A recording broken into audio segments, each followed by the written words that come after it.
다양한 분야의 과학 이슈를 과학 기자의 시각으로 집중 분석하는 사이언스 취재파의 시간입니다. 오늘은 이혜리 기자와 함께합니다. 어서 오세요. 네, 안녕하세요. 네, 오늘 준비한 소식은 어떤 건가요? 네, 오늘은 인공지능으로 기침 소리를 인식해서 누가 기침을 했는지를 알려주는 기술에 대한 이야기 준비해봤는데요. 예. 어떤 원리로 작동이 되는 건지 우선 알아보고요. 또 요즘 때가 때인지라 사실 공공장소에서 기침할 때 굉장히 조심스럽잖아요. 맞아요. 이런 특수한 상황 속에서 이 기술을 어떻게 활용할 수 있을지도 함께 알아보도록 하겠습니다. 예. 사실 한동안 유행했던 말이 있잖아요. 네. 누구인가 하는 게 있잖아요. 네. 네. 그 드라마에서는 기침한 사람을 철퇴로 찾아냈는데 이제는 인공지능이 기침한 사람을 찾아주는 거군요. 네, 그렇습니다. 자세히 알려주시죠. 네, 이 기술에 쓰인 인공지능은 이 기침 소리만을 정확하게 인식을 하는데요. 여러 사람이 모여 있는 공간 혹은 소음이 있는 공간에서도 누가 기침을 했는지를 확실하게 판별할 수 있습니다. 예. 기침 소리를 인식할 수 있는 인공지능과 또 소리가 나는 곳을 표시해주는 음향 카메라 기술이 더해지면서 기침한 사람을 화면을 통해 시각적으로 보여주게 됩니다. 예. 여러 사람이 돌아가면서 기침을 해도 누가 했는지를 곧바로 확인할 수 있는데요. 예. 마치 등고선처럼 소리가 큰 경우에는 빨간색으로, 소리가 작은 경우에는 파란색으로 표시되면서 소리 세기까지 한눈에 알 수 있습니다. 네, 방금 자료 화면으로도 같이 봤지만 기침 소리를 바로 이렇게 누가 했는지 보여주는 게 신기한데요.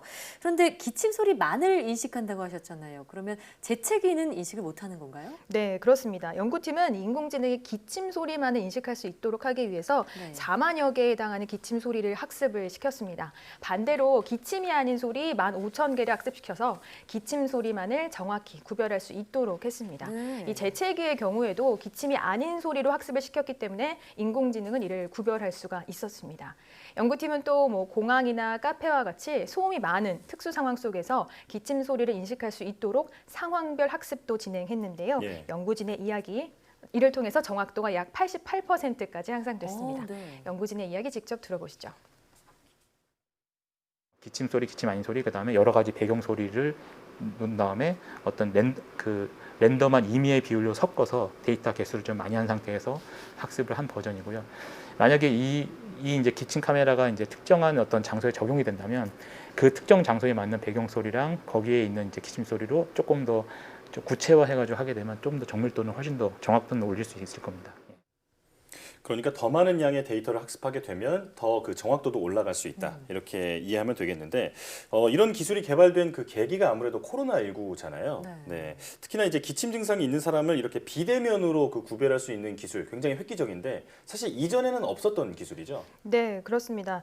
기침은 잘 아시겠지만 이 코로나19의 대표 증상 가운데 하나입니다. 예. 발열과 더불어서 대표 증상이기도 하지만 열화상 카메라로 수시로 증상이 가능한 이 발열과 달리 기침의 경우에는 수시로 증상을 확인할 방법이 없었습니다. 네. 게다가 기침은 이 상대적으로 발열처럼 해열제를 먹어서 일시적으로 증상을 없앨 수가 없기 때문에 네. 어떻게 보면 감염이 됐는지 안 됐는지를 정확하게 알 수 있는 하나의 척도일 수 있는데요.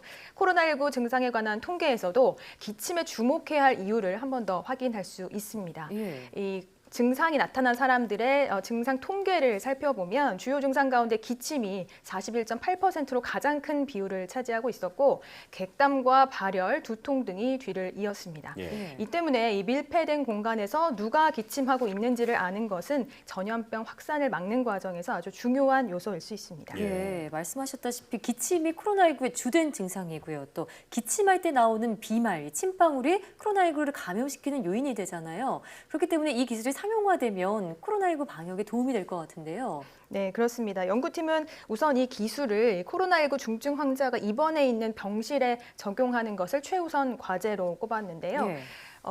이를 통해서 환자의 기침 증상을 24시간 관찰하면서 환자의 상태가 어떻게 변하고 있는지를 확인할 수 있을 것으로 기대하고 있습니다. 예. 또 비행기처럼 밀폐된 공간이나 카페, 공항과 같은 다수가 모여 있는 공간에 설치해서 기침 증상이 지속해서 나타난 사람을 관찰하는 데도 활용할 계획입니다. 예. 한 66제곱미터 공간을 기준으로 4대 정도의 기침 인식 카메라를 설치하면 이 공간 안에 있는 모든 사람의 기침 소리를 인식할 수 있다는 게 연구팀의 설명입니다. 연구진의 이야기 직접 들어보시죠. 코로나19의 의료 현장이라고 생각하고 있습니다. 그래서 병실에서 환자를 이 카메라로 24시간 모니터링을 하게 되면 환자가 얼마만큼 기침을 했는지 내지는 그 빈도라든지 그 시간 등을 의료진이 없이도 알 수 있기 때문에 의료진의 공백이라든지 이런 의료진의 수고들을 많이 덜 수 있다고 생각이 돼서 현재 의료인의 그 부족을 겪고 있는 해외 수출로서 참 좋은 시장이라고 생각이 되고요. 두 번째는 공항 입출입 시에 이제 환자가 발생을 했을 때 열화상 카메라로 지금 측정을 하고 있는데 아시다시피 감기약을 많이 먹고서 열을 내리고서 강제로 이제 들어오신 분도 있는데 기침 소리는 참을 수가 없습니다. 해서 비행기 착륙에서부터 출입국장까지 이렇게 기침 카메라를 보게 되면은 그분이 이제 코로나에 걸렸는지 안 걸렸는지 입출입 과정 중에서도 알 수 있다고 생각이 됩니다. 네, 연구팀은 빠르면 1년 이내에 우선 이 기술을 병원에 적용할 수 있을 것으로 기대하고 있습니다. 예. 이 코로나19를 계기로 전염병과의 싸움에서 그 과학기술이 많은 힘을 보태고 있는 상황이잖아요. 이번 기술도 하루빨리 상용화돼서 코로나19 극복에 큰 보탬이 됐으면 좋겠습니다. 지금까지 이혜리 기자와 함께했습니다. 오늘 말씀 잘 들었습니다. 고맙습니다.